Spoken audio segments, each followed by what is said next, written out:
Hi, I'm Misha, and this is my colleague and friend George Michaelopoulos, and welcome to Hegemonix. We have a really big show for you today. We're talking about Christian Zionism and the Iran war.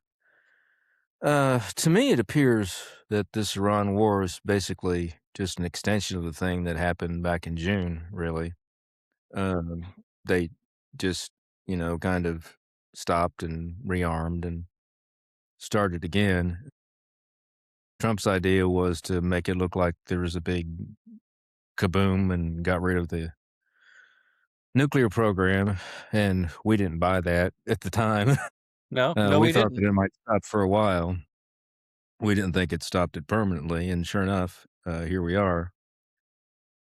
And so, on the 28th, it appears that Israel struck first, and then we just kind of followed along. The reasoning being screwed up that if Israel went ahead, that Iran would attack our bases anyway, so therefore we had to go in as well. That may be true if Iran thought that, we were behind Israel. Um, but I'm not sure that that's an excuse to go ahead and go in. I mean, if they saw that we weren't behind Israel, I'm not sure what they would have done. We would know at least at Yeah, at that point. But yeah, I don't think that was possible because of the politics in the United States anyway. So, right. I'd like to get your, just general first impression on the war, so far, because it does not look like. I mean, Iran has been hit pretty hard, in Tehran and some other places, but they're a nation of 90 million, 93 million people, Uh-huh. and it's a huge country, 3 or 4 times the size of Iraq, and a lot of it's mountains. And it would be a nightmare to put an army in there, boots on Yeah. the ground. So I'm just curious as what your, first take is on this whole thing. Well, my first take was, I wish we hadn't done it. Uh, and the last time we talked, I thought that maybe this is Trump just, doing the art of the deal here and going right up to the brink and then, pulling back and flying to Tehran and, signing a big peace treaty and all blah, blah, blah. Well, I was wrong. Um, However, you said that, you know, all these contingencies, we could see them happening, but at the end of the day, there's this wild card. It's called Netanyahu. And the wild card played himself. If Senator not Senator, but Secretary of State Marco Rubio is correct, 2 days ago, 3 days ago, he said, well, the Iranians were going to go ahead and do it. They kind of dragged us into it, if you read between the lines. So we had to. And of course, the next day, the a few of the reports on the internet said, well, Rubio um, went back to a medieval trope that Jews always get us involved in their wars or their politics and stuff like that. And that's not what he said at all. But well, when you're losing the battle, pull out the R card, race card, or pull out the anti-Semitism card, and hopefully that'll silence your interlocutor. So I wish we hadn't done it. I'll be honest with you. Having said that, I do see a geopolitical, geostrategic upside for the U.S., not for Israel, but for the U.S. And that is that Mhm. we've removed Venezuelan oil from the market, or at least it's coming to us. And now there's a possibility that we can remove the Iranian oil, strangle Cuba, and then cut China down to size because China was getting both Venezuelan and Iranian oil. So, like a game of Risk, Taiwan is now off the table as far as that's concerned. And we are back to being the hegemon. I noticed that, the other day Trump called Putin and spoke for an hour. Did you Mhm. see that? Yeah. Yeah. It's, So yeah. Russia's back on the dollar, and Russia's gonna pump more oil to help our economy, and, we remove sanctions from Russia.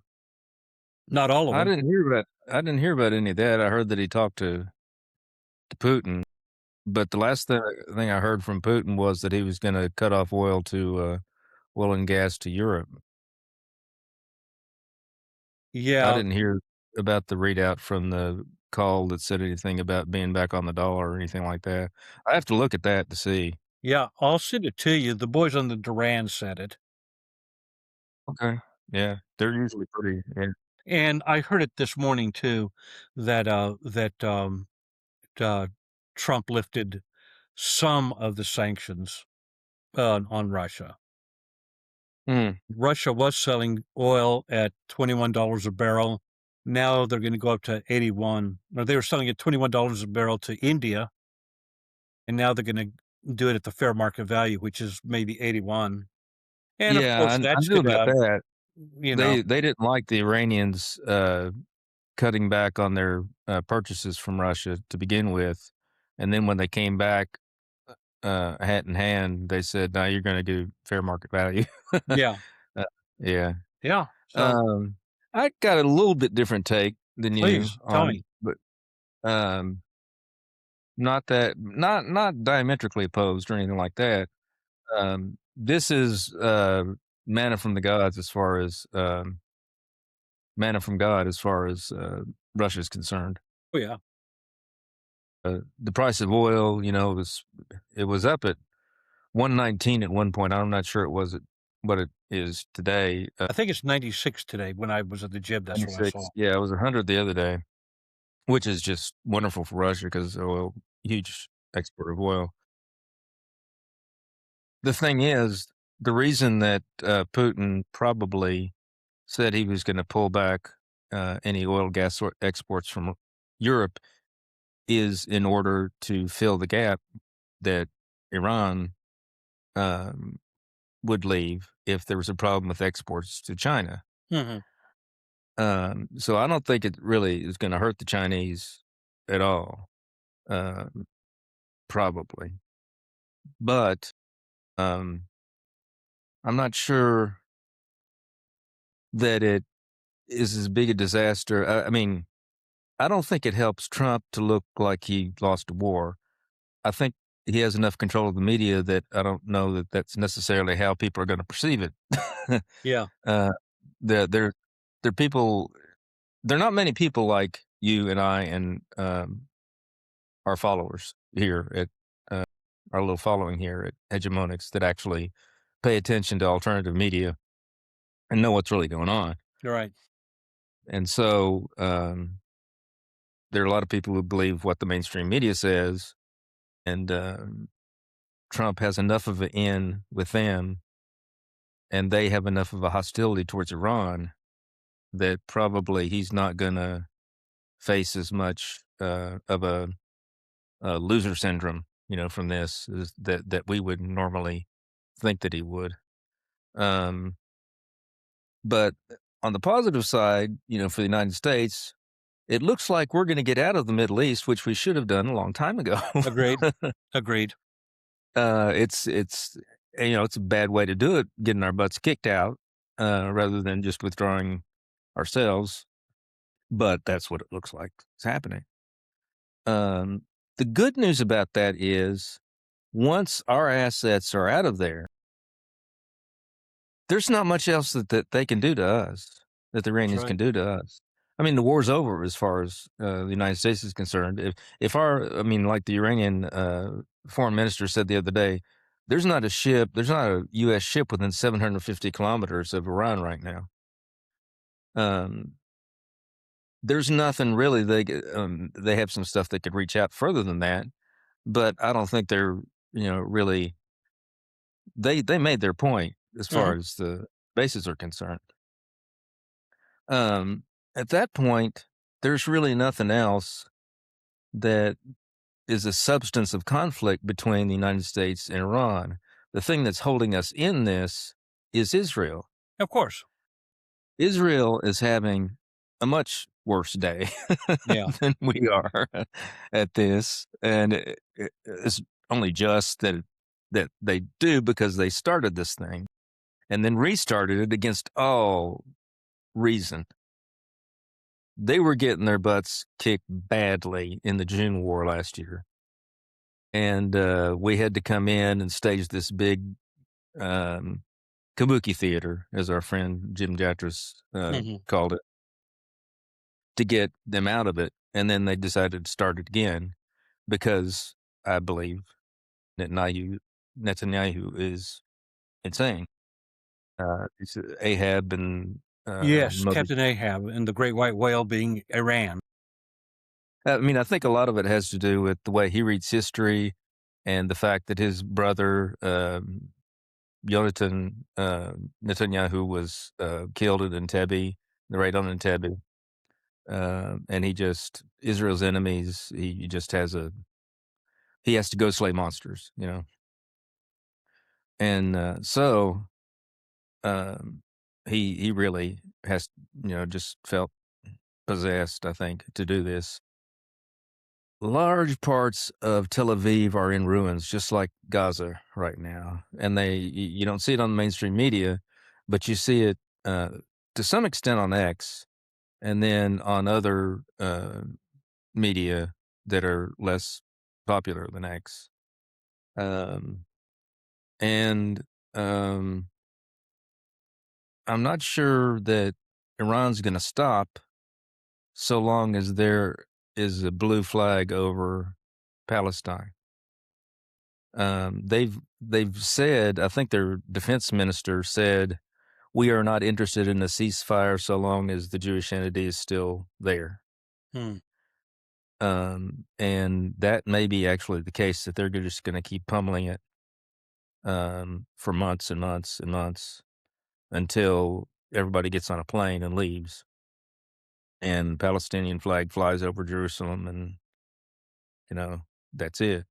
That's going to be a rough divorce for the United States and Israel if we have to leave them hanging there.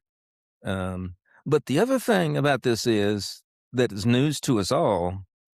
I believe one of two things, and possibly both, and I want to get your opinion on this Uh-huh. too. Um,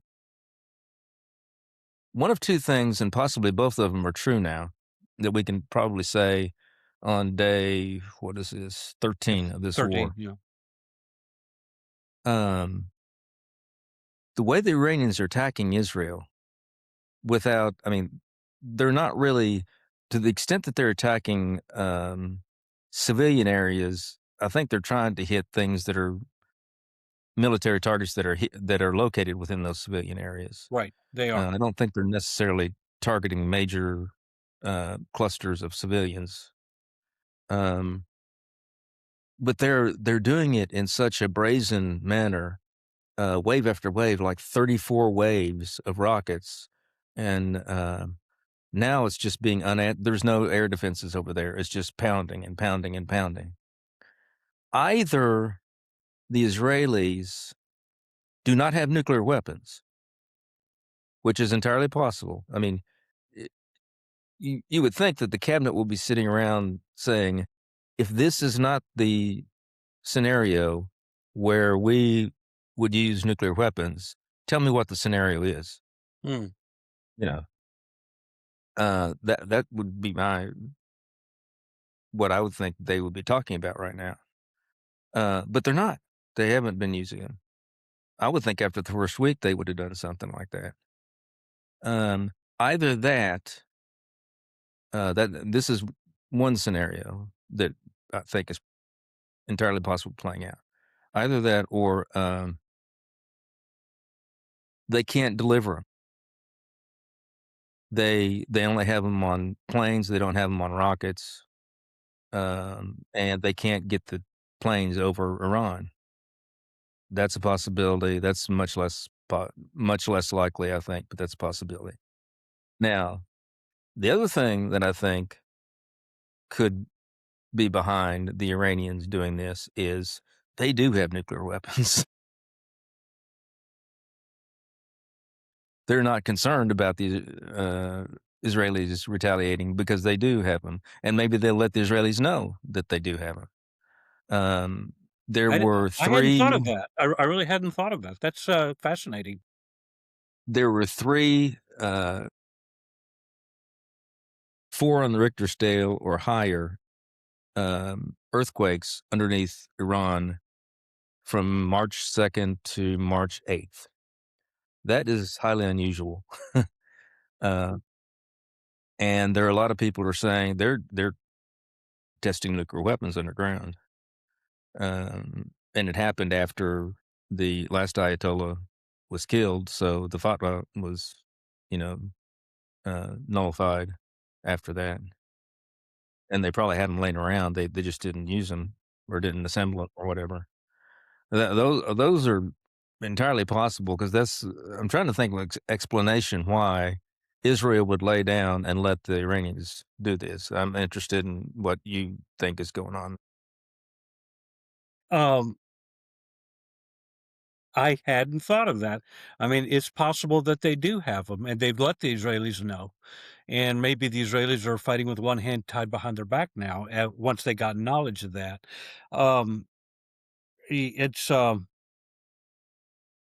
it's real easy for people to believe their own press clippings, and, I think the Israelis have long been under the, illusion, not really illusion, that they have the world's finest military. They do have a very good military. There's no doubt about that. What happened at Mhm. Entebbe, as you said earlier, Yeah. was remarkable. Mhm. The pagers that went off in Beirut and blew up several Hezbollah people, remarkable. I'm not talking about the morality of it. I'm talking about Just just their tactics, yeah. genius. Yeah. By this one ex-Mossad agent, Gideon something or other, wrote a book called "By Way of Deception," uh, Yeah. colon how the Mossad fights or something like that. Subtitle. Um, the Having said that, there is to that coin a flip side, which is extreme arrogance, is what the ancient Greeks called hubris. And um, the belief that A, they can do no wrong, and B, they're always right. And if you start to question B, then they pull out C, which is remember the Holocaust. Mhm. And the arrogance was on full display for even going back to the Bush administration when Douglas Feith was Undersecretary of Defense for Foreign Affairs, I believe his title was, a Jewish American, neoconservative, and at that time they said Israeli officers from any of the branches would just march into the Pentagon and just go right up to his office without even so much as a hello or check in or anything like that. And since then, they've only grown more arrogant whenever they do go to the Pentagon, like they own the place. And that doesn't set well with Americans. It just doesn't. Um, Having said that, um, in reading about the first Jewish war and the second Jewish war, AD 66 to AD 70 and AD 135, the Bar Kokhba revolt, you saw arrogance on full tilt display there too. Mhm. And it didn't end well for them at all. Mhm. It's true. And with Netanyahu, I see the same type of arrogance. He marches in. He's been to the White House 7 times now in 10 months. Isn't that crazy? Yeah, and and and by the way, he brings us dirty laundry. and has them clean his laundry for him. Uh, he feels he's a warrior. I understand. He was a paratrooper. He's got cojones. I get that, but he's got a swagger that is ordinarily appealing in probably a general or something like that, but a prime minister, you gotta be a little bit more circumspect, I think. And, anyway, that swagger, that arrogance is gonna be his downfall, and probably Israel's downfall because, Yeah. Yeah, that's they're gunning I'm for him. I'm taking Yeah, the meta historical narrative here. yeah. Well, they're definitely gunning for him. I mean, they've tried with these attacks, they've been trying to kill him. They targeted his home. I think they got, Ben His Gvir, brother. his family. Ben Gvir, one of his, cabinet Yeah, people. got Ben Gvir. Or the Not dead Yeah. yet, but wounded. No, I think he died. I think the Ooh. other day, Oh, maybe okay. I'm wrong about that. No, maybe. Um, but, they keep having reports that maybe Benji's gone, maybe he's not. Keep, reporting, over and over again. So I think they're, trying to get him. Oh, yeah. But, in any case, now it's probably time to a good juncture to move towards what's actually behind this war and why this thing is gotten as far as it's gotten, because Iran doesn't really pose a threat to anybody over anything right now. Um, They but can, but they won't. I mean, could, yeah, yeah, theoretically it could, but we've attacked everybody. Israel's attacked everybody. yeah, Iran has attacked nobody. In fact, exactly, uh, exactly. we got Iraq to attack Iran. Those were the last war that they were involved in. Yeah, Before then, uh, I guess early in the last century and the century before, Russia took over part of northern Iran. Iranians aren't aggressive in this. People that have these huge countries, a lot of times they're not interested in acquiring more territory. They're just interested in defending what they have and managing it, because it's hard to manage yeah, that much territory. especially if they're minorities, different Yeah, religion yeah, or different ethnicity or both. It's an explosive situation. yeah, yeah. So, you've got Bibi. We've already discussed him. He's nuts and is talking about Greater Israel, and the thing that stands in the way of Greater Israel, which is taking over several Arab countries, is the fact that Iran is there, doesn't want it to happen, is hostile, and just in general towards Israel. Has supported Hezbollah, and that he wants to get rid of them, break the place up, you know. Um, but he wouldn't be able to do it. Wouldn't be able to launch wars like this in Iraq and wherever else he's thinking of, were it not for this faction of people in the United States called Christian Zionists, who are much more numerous than Jewish Zionists. Oh, yeah, yeah, yeah. um, and they make much mischief. And they do it on the basis of fraudulent theology. I God, mean, yes, absolutely. I mean, no doubt about that. I mean, uh, it's as you pointed out, and as I said before, for every one Jewish ultra Zionist, and I'm going to say ultra Zionist at this point, there are at least 10 Gentile ultra Zionists, and yeah, and unfortunately, they have a stranglehold on the GOP, especially in certain red states. yeah, yeah. Um, I'll probably put some graphics up with some of the Bible verses that they use, Yeah, and then some other Bible verses that contradict the ones that they use. But just to they base a lot of their ideology. That's the only way you can talk about. It's not religion, it's ideology. It's where they've selected certain things and created an ideology out of it that Mhm. serves their political purposes. A guy named, I wanna get his name right, John Nelson Darby, Yes. who was a preacher, back in the 19th century. In the 1940s, 1840s. engineered this, ideology for the British Foreign Service, British Foreign Office. The uh, the what is it called? The great dispensationalism. He's known as the father of dispensationalism, and part of that ended up. It's the eschatology of it ended up with the Jews returning to Palestine, but that's not a novel idea in Christianity.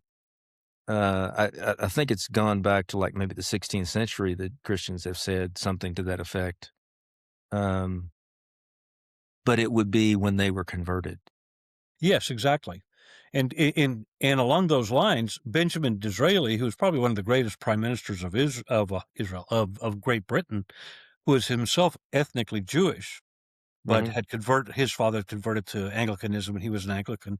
He actually wanted, he found a converted Jew to Anglicanism and set him up as Archbishop of, the Anglican Archbishop of Jerusalem, and, tried to set up a,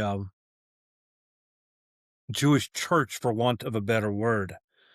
mhm, Uh, and of course, that's kind of like Mickey Mouse, if you ask me. It never really took off, although there is a an Anglican archbishop there.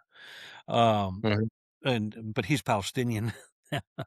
Yeah, And, yeah, yeah, so, I mean, so the Anglican archdiocese does exist there.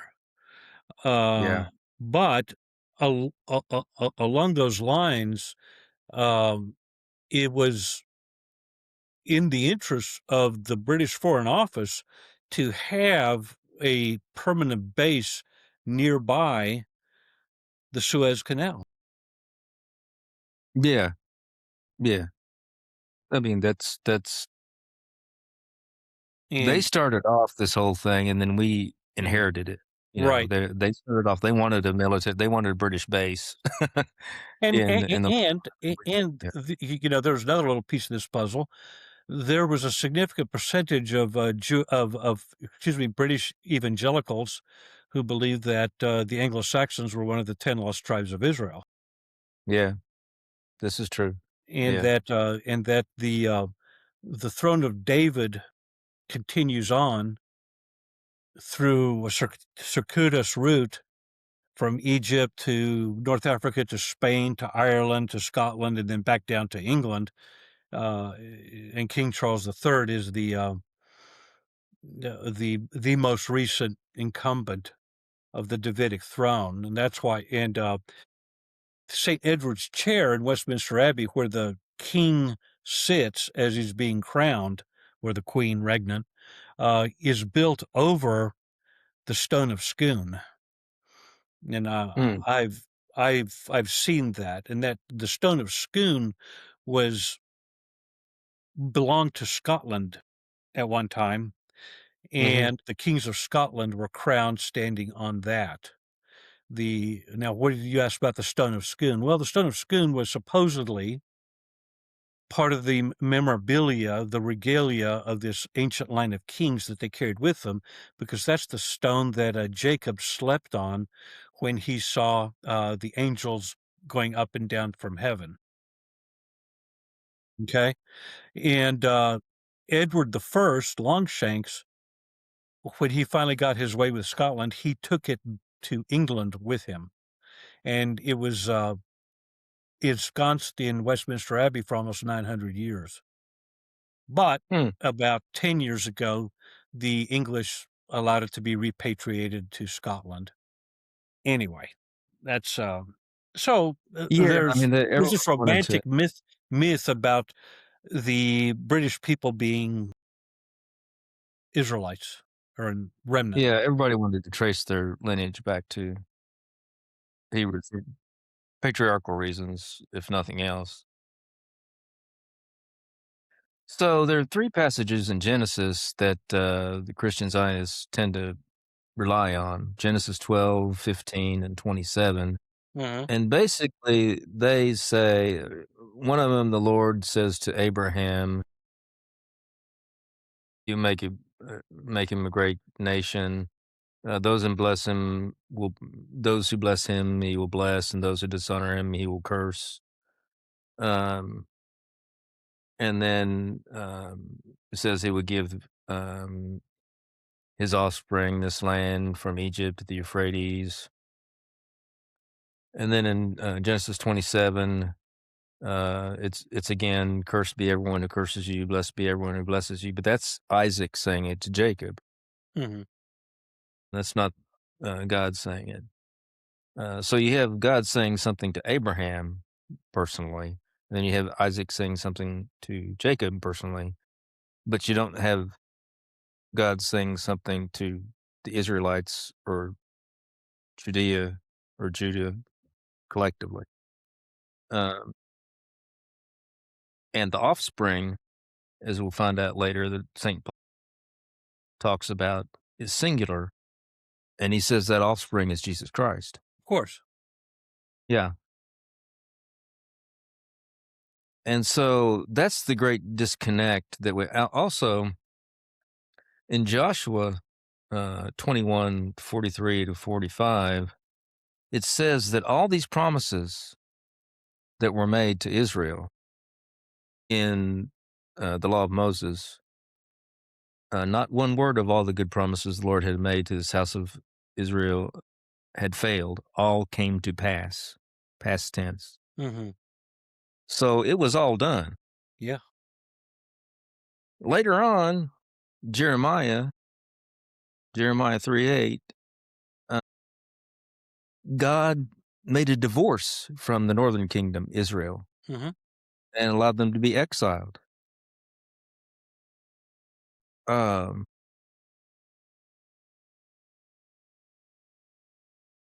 Obviously, the land grant was not irrevocable. That's not what God was talking about in Romans. It wasn't the land grant that was irrevocable because he revoked it for the Israelites. mhm, And several years after Paul wrote Romans, he revoked it for the Judeans because the temple was razed and the people were driven out. He talks about in Romans that the Judeans were the enemies of the gospel.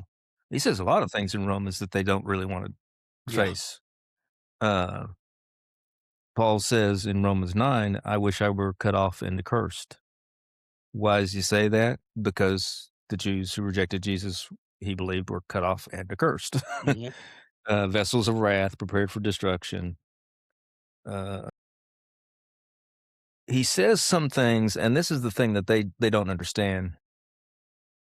About a third of the Judeans before the destruction of the second temple actually converted to Christianity, received Christ.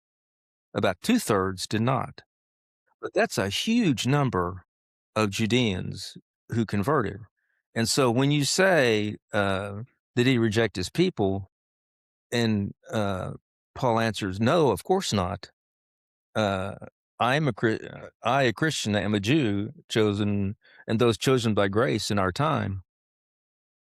It doesn't mean that God hasn't rejected those who rejected Christ. It means that God has not rejected those Jews who accepted Christ. right, exactly. Well, And, yeah, exactly.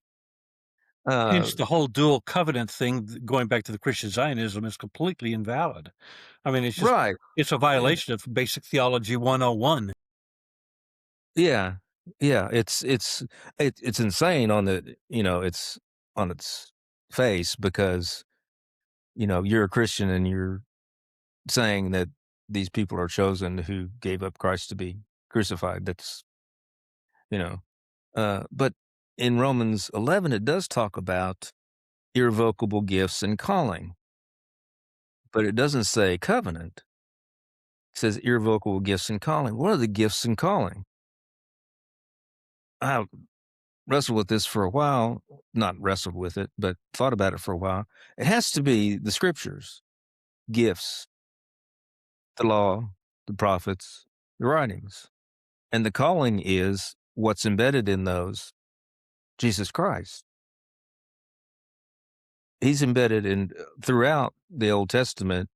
It's all a call to eventually follow the Messiah, to follow God just in general and to follow the Messiah. Those are irrevocable gifts and callings. But as we just talked about, the land, he revoked it for the Israelites during the time of Jeremiah, and he revoked it for the Judeans as Christ himself prophesied, not one stone would stand upon another in 70 AD. So, I mean, there's really nothing to their. It ended up that John Darby's religious ideology made its way into the Schofield Bible, and that and somebody named Lord Shaftesbury sold it to the aristocracy, the British aristocracy, and it ended up in the Schofield Bible.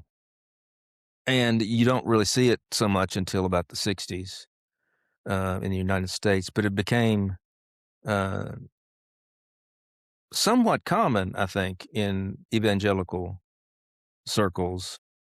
I don't know if I don't think it's the dominant teaching in fundamentalist or evangelical Christianity, but it's fairly widespread. And it's what inspired the Left Behind series. Yeah. I don't know if any of our followers or any of our viewers had read any of that or heard about it.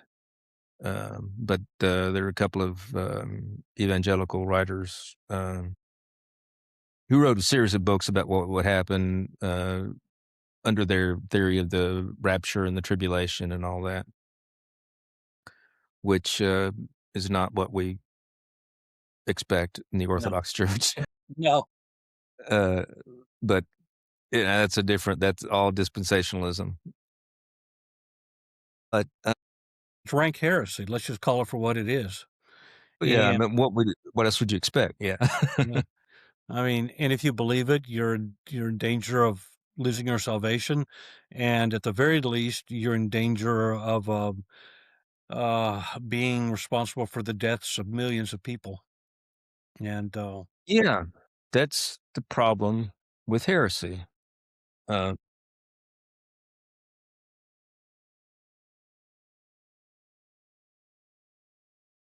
Salvation, among many other things, is health and sanity. Heresy is deviation from health and sanity. Mhm. And these things that drive people to kill millions and to defend this little ethno state for some twisted ideology, that's sick. I mean, it really is. When you look at what they've done in Gaza, that's sick. We're getting around to really uncovering what may or may not have happened in Germany during World War II. A lot of people are less and less certain about the 6 million number and Oh, yeah. exactly what the Germans did there. I'm not going to get into all that, in detail or anything like that.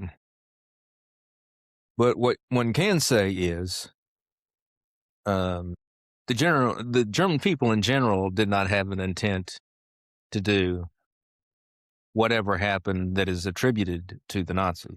Mhm. A lot of the Israeli people do have an intent Yeah. to do what the Israelis have done to the Gazans, and it's. I mean, you can call it whatever you want to. I call it ethnic cleansing. I don't object to the term genocide because you have tens of thousands of people who were killed, a lot Yeah. of children, women and children. It's just Yeah, it's mass mass murder murder. on a scale that is unfathomable to decent people. You know, it's, and they do it all as a sense of revenge, where they've dehumanized these people. Yeah. They have a long history because they moved in under this ideology, stole all the property that they could under this arrogant uh, self-image they had, and let the hatred build up and build up and build up. You think of that quote that Golda Meir said: "One thing that we can never forgive the Arabs for is making us kill their children." Now, you have to be kind of twisted to say something like that. Forcing us to kill their children, we can never forgive them for that. Nobody forced Israelis to kill Arab children. She also Zionism, said there are no Palestinians. yeah, She said yeah. that. Zionism forced them to kill.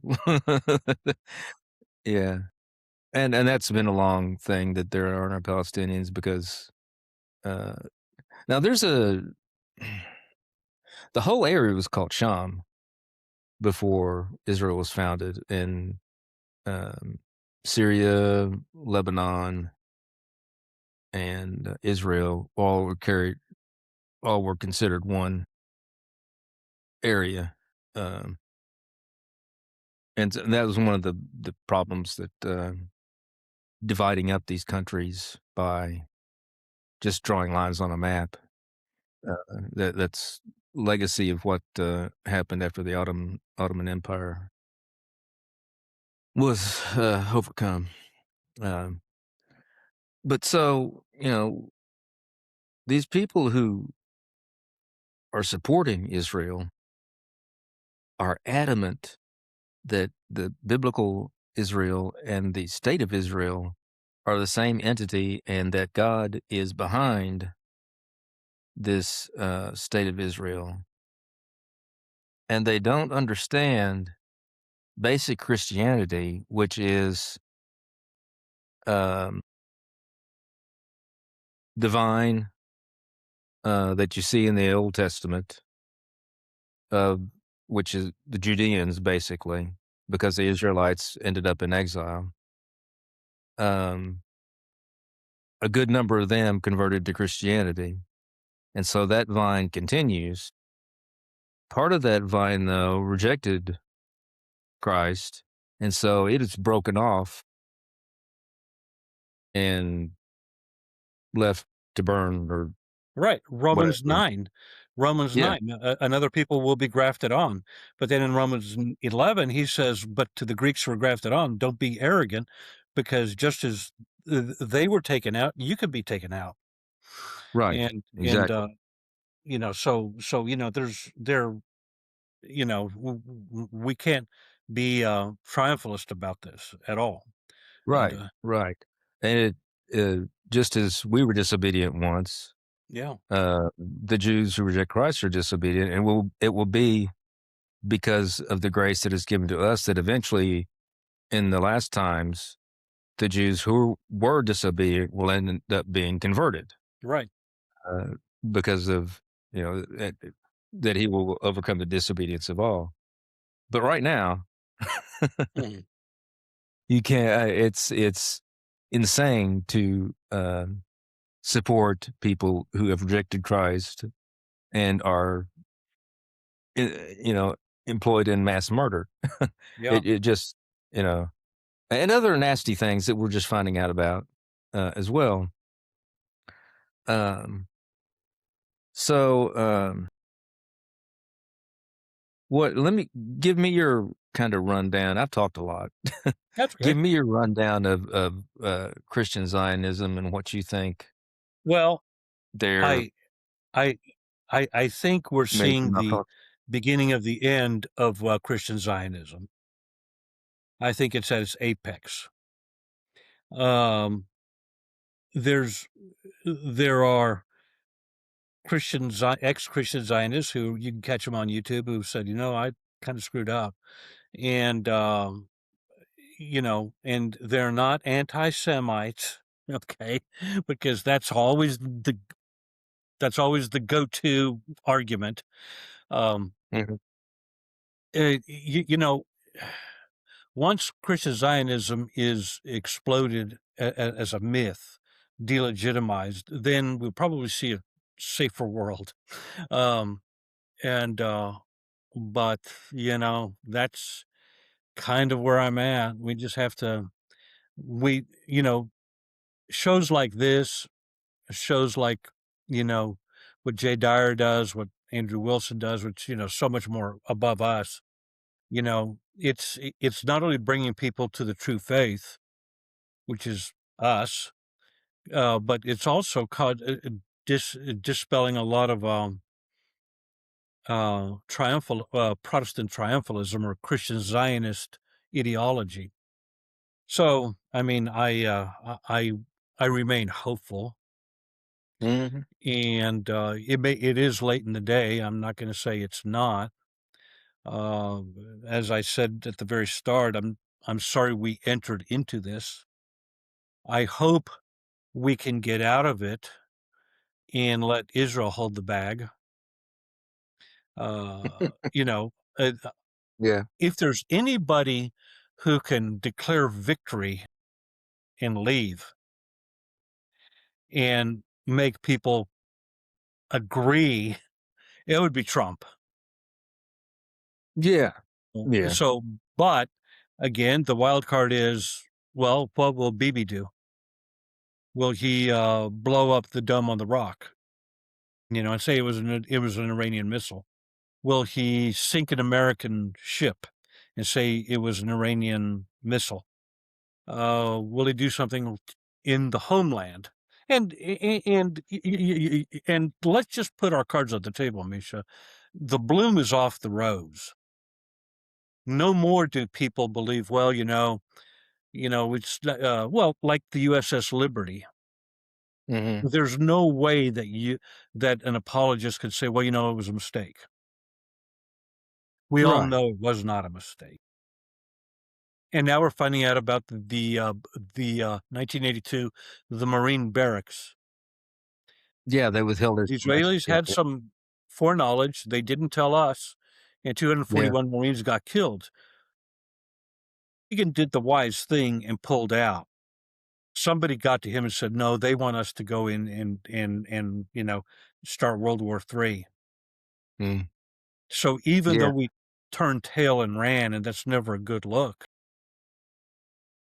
could consider the opposite, the mirror image of that, which is now we look like Israel's bitch, and Yeah. that's not a good look, Yeah. and that can That's lead to true. World War III. But going back to what I was saying, the bloom is off the rose. Nobody believes in the inherent righteousness as the default position of a Zionist influence in America. Okay, Yeah. Yeah. the Holocaust card has come up empty, Yeah. and we look back over the last 80 years and seen a lot of war crimes being perpetrated and atrocities being perpetrated because the Holocaust. Just and Never again. Yeah. yeah, every damn time. So we're waking up from that. That's all I can say. At least I hope we are. Well, I'm glad that people are actually floating the possibility that the Israelis would do a false flag in places like Los Angeles or wherever they might decide to do it, and that there's so much talk about it, because that primes people for to challenge it if that's what that if they actually do something like that. Right. That seeds the ground for people to say, "Oh no, this isn't Iran. This is something else." Because I do believe that Jared Kushner got in Trump's ear about a lot of things, not only this war, but also about the assassination attempts and all that. And I think there's, you know, strong influence there uh, that he should have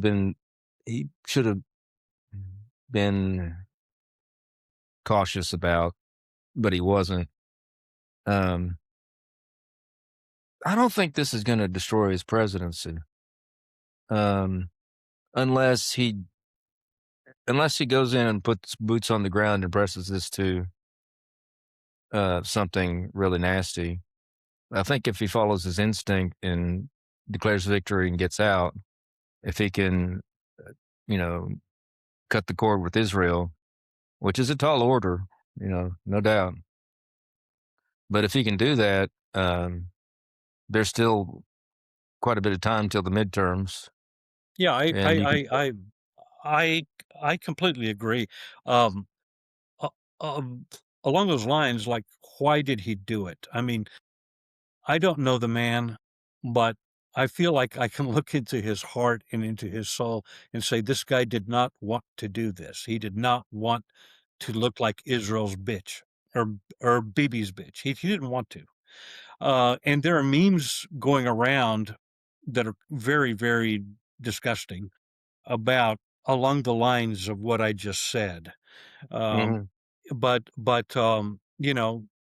I think that BB, the last time he came to Washington about 3 weeks ago, basically just showed him not the Epstein file, because Trump's not in the Epstein files as far as being a predator or pedophile or anything like that. But just enough leverage over him and his bank accounts and his life and the lives of his children and grandchildren, says, you are going to do this. You are going to come in with us. At which point, Trump decided to commit political suicide, if that's what it took to save his his family and his business. Yeah, I can see that. yeah, yeah. I I can can. too.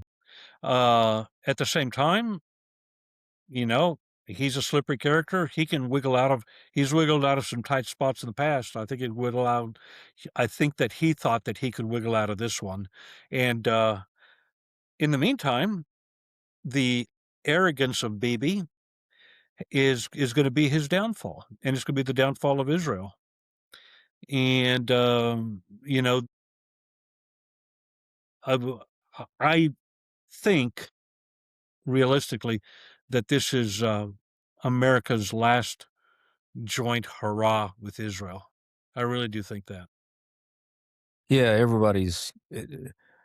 I've seen, in different sources where it's like I've never seen an American war where the vast majority of Americans want America to lose. It's very, very strange situation. Uh, it's only a small contingent of people that really want us to win this. And it's And how do bringing you out the define worst. victory?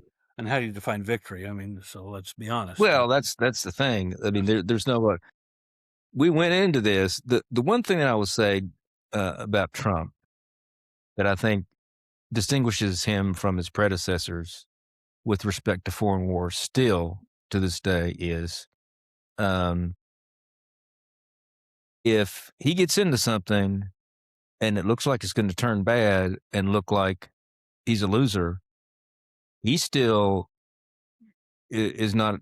I don't think he's afraid to back out of it just as quick as he got into it. He would rather back out of it than go, the whole 9 yards and just keep escalating until it turns into a monstrous defeat. I think that's probably true about him because he doesn't want to see this turn into a Vietnam or anything No, like that. no. I mean, he ran on a promise in 2016, in 2024, that he wants to be the peace president. He wants that Nobel Peace Prize. He wants it Yeah, so bad he could taste it. If he does represent one faction of a growing consensus, I won't say it's in the deep state of the establishment, but I think there is a growing consensus that we need to pull out of Ukraine, we need to pull out of the Middle East, we need to concentrate on China. Um, and I do believe that there's evidence for that because of the fact that Trump is receiving no pushback from the media, the mainstream media, over what's going on in the Middle East right now. He's receiving none. He received next to nothing when he did Venezuela. That's true. Yeah. Okay. I mean, otherwise, I mean, if he just, belches at the table, it's a, it's, it, it's a scandal of the first magnitude. As far as the media is concerned, that's how much their intrinsic hatred of the man is. Okay. Yeah. Uh, but the fact that they're giving him these passes on Venezuela and Israel tells me that there is a a portion of the deep state that controls the media and say, no, we got to be quiet about this because there's something else at play here. Mm. Like I said, I mean, things seem to be winding down in the Ukraine now. He dropped a lot of sanctions on Putin. Um, Putin's, helped him. Elbridge Colby, who's the number 3 guy at the at the Department of War, um, is not a Russia hawk. In fact, he's quite the opposite. He is a Mhm. China hawk. Right. Yeah. So so, Yeah. you know, think of America as this aircraft carrier. It doesn't turn on a dime. It can't. It just slowly, Yeah. slowly, We, slowly turns. this wasn't the smartest move is if you're concerned about China using all this ordnance, this way is the best because the military has kind of determined that if we don't do something to prevent China from dominating the South China Sea by 2030, then we won't be able to because their navy would be too strong to oppose. And right now, even Hegseth has said every time we do a war game, China wins it, Yeah, or 9 times out of 10, 9 times out of whatever. 10, yeah. Um, so expending all this ordnance um, in uh, in the Middle East is probably not the best way to go about pivoting to China, and it certainly upsets um, Z in Ukraine because it's stealing from him, Mhm, and it's upset the Arabs because we're not defending them; we're defending Israel. So you know, I'm kind of torn, really, in a way. Um, on a visceral level, I kind of like Trump, like I've said, because mhm, he's like Archie Bunker. mhm, Uh, we need an Archie Bunker president, in my humble opinion, because he's able to cut through a lot of BS and a lot of the ideology, liberal mhm, ideology, and that's a good thing. Now he doesn't make all the best decisions, and this is a bad one. mhm. uh, but nonetheless, he's done a lot of good things, and you can't Yeah, just like throw him overboard because of yeah. one big bad one. Um, and so, but at the same time, having said that about this being a bad decision, um, some of the consequences of it are not bad at all. Uh, it's working for Russia's favor. It's working against Israel, terribly against Israel, which is generally a good thing because they're troublemakers. It's putting Iran, which is an ally of both Russia and China, and is like the third part of it. Used to be that there was a kind of a troika of Russia, China, and India. The people thought, but India was always the weak link in that uh, troika. It looks like Iran is becoming the the stronger ally, or the replacing um, India in that troika. and this has elevated its status to it'll be the hegemon over uh, the Middle East if this keeps going the same way it's been going. Yeah. Uh, Well, so and also, let's not forget, Netanyahu's threatened Turkey, or his spokespeople have said, "Oh, Turkey's the next Iran." yeah, Turkey's an enigma. I don't trust Erdogan to do anything or he just I don't really know what to make of him. Long time ago, I thought he was really, really sinister. Now I just think he's a complete opportunist, and you can't trust anything he says from one day to the next. Well, you're right. However, if Israel turns its sights from Iran to Turkey, that's not going to work out well for Israel either. And and No, he's got a and huge army. He's regardless got of what 2,000,000. Erdogan is, it's going to be Yes. bad. Although Yeah, I could see the yeah, Greeks being drawn into that too. The Israelis put out a map of the Middle East, and right where you see Turkey now, it it it has the Greek flag flying over the western half of it, and the Kurdish flag flying over the eastern half of Turkey, with that's funny. no Turk, just a little bit of Turkey in the middle. As a Greek myself, I thought, oh gosh, yeah, we take back Constantinople.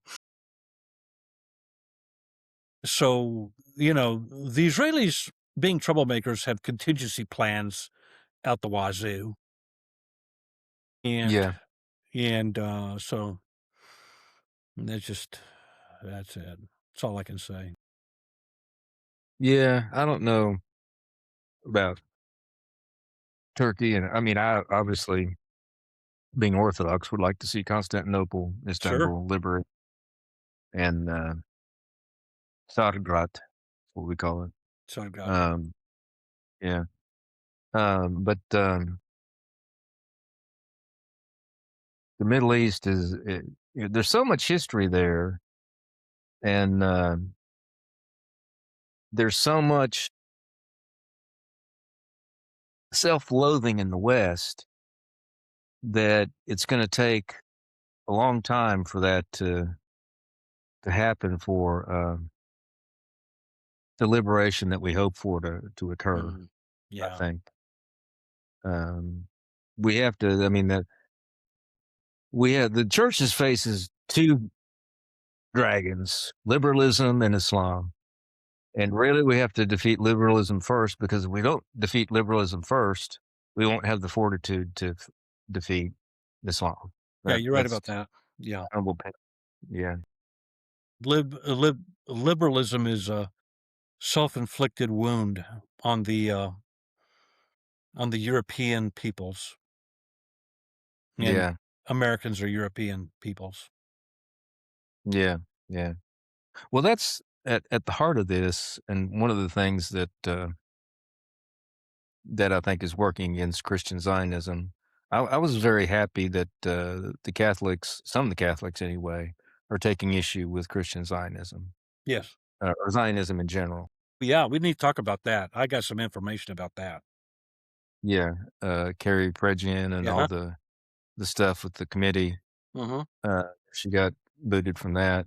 Um, I was in, and the support that some of the Catholics have given her, that impressed me. Um, That's what he has. Along those lines, I just found out that, on that commission of religious liberty were supposed two Catholic eminences, Bishop Barron and Cardinal Dolan. Now, they happened yeah, to not be there that day, yeah, and my take is that, if they were there, they would have had to defend her, because that is well, Catholic teaching, yeah, okay? yeah, Uh, but they don't wanna defend her because they're too buddy-buddy with the elite, okay? mm, yeah, And, so maybe Carrie and them had worked out something that they just wouldn't be there that day. mm. you know, I mean, it would have been better if there was, like, Archbishop Vigano on that panel or or Taylor You wouldn't be Marshall. the story then, he would be. Yeah, Yeah.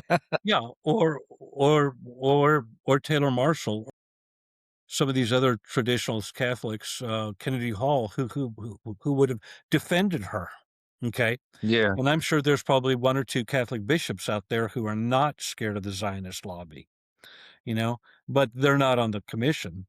And so, Carrie went and said what she said, which is true by Catholic doctrinal standards, Mhm.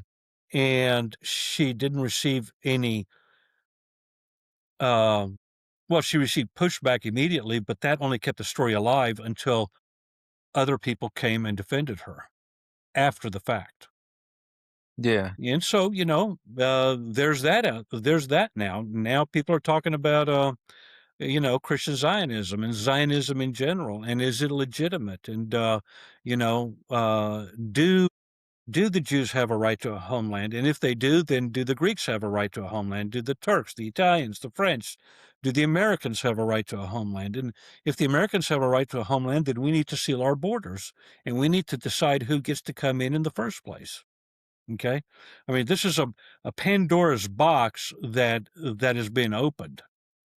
And for the Zionists out there, the Christian Zionists, they have a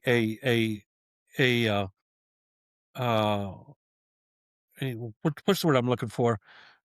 S- an argument that's hitting them right in the face. If you believe in Christian Zionism, that the Jews have a right to a homeland which is ethnically Jewish, even though it's the gay capital of the Middle East, and and they hate Jesus and they hate all the Christians who were there, then you're going to have to do the same thing here and Mhm. and defend America's borders. And when you see liberals in America who call you a Nazi for doing so, and many of these liberals are Zionists themselves, or just liberal Jews, then you've got a decision you got to make because there's some cognitive dissonance going on. Yeah. So this is the Yeah. can of worms that Kerry Prijane Bowler opened up, among other things. Not only Yeah. theological, but cultural, political. Well, it's gonna get a lot crazier because, if the thesis that I've been working on about liberalism kinda dissipating, the ice of the ice age of liberalism, the ice receding, and everything else being revealed, uh, the kind of tribal and faith-based, um, belief underneath it that was co-opted by liberalism. If you think like, the mainstream churches, mainline churches, what they did was they gutted the morality out of their church, replaced it with liberalism, but left the basically the outer parts of it. Some churches didn't do that, or some did it partially. The Catholics did it partially.